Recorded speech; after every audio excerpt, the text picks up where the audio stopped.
आमे जेबे कथा हेउ सेतेबेले केबे केबे एमिति किछि कहिदो जहा परे लागे जे संपर्करे गोटे फाट सृष्टि हेगला। तेबे चलंतु आज सेमिति चारि प्रकारर कथावार्ता विषय जानिबा जहाठु दूरे रहिले आम समस्तंक पई मंगल। आमे जेउ शब्द सबु व्यवहार करू सेगुड़िक गोटे छुरी भली।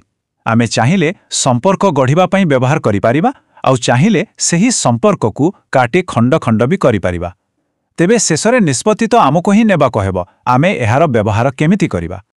हाँ, एही जेउ शिक्षागुड़िक विषय आमे कथा हेउछे एगुड़िक बौद्ध दर्शनरु आसीछि सत, किंतु एहार मूल कथाटा हेउछि मनिष आउ मनिष भितरे केमिति भल संपर्क रहिबो आउ एइटा तो समस्तंक पई जरूरी नुहे कि।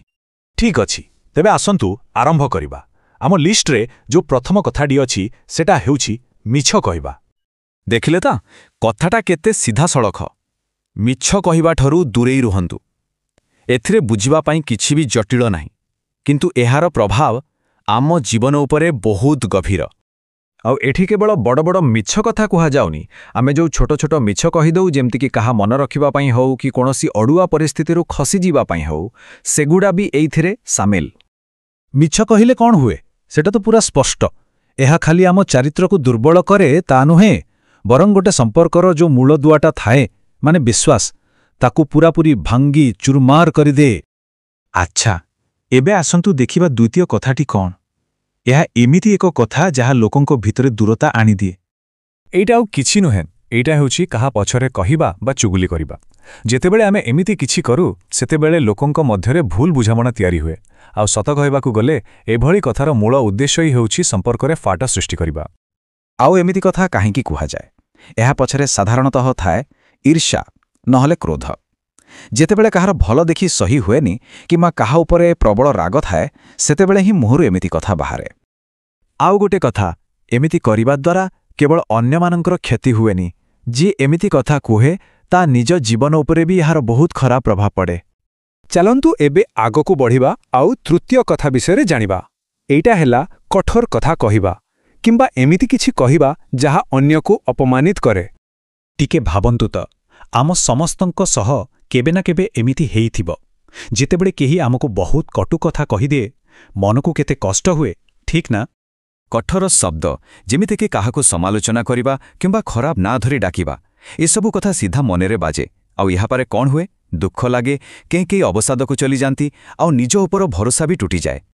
सेथिपाई गोटे कथा सबुबेले मने रखिबा दरकार, रागरे हेउ कि काहाकू छोटो देखिबा पई हेउ निज कथाकू केबे भी अस्त्र भली व्यवहार करिबा उचित नु। आउ एबे आसंतु सभा शेष कथाटी विषय जानिबा।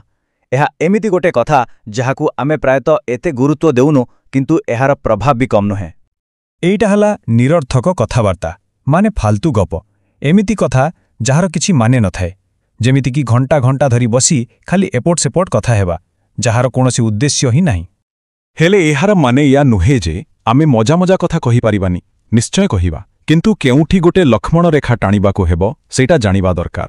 केतेबेले मजा कथाटा फालतू गपरे बदली जाउछि सेटाकू चिन्हिबा ही बड़ कथा। ठीक अछि, तेबे आमे चारिटा कथा तो जानिगले, हेले प्रश्न उठुछि एसबुकू एड़ेइबा एते जरूरी काहिंकी। कारण हेउछि कर्म।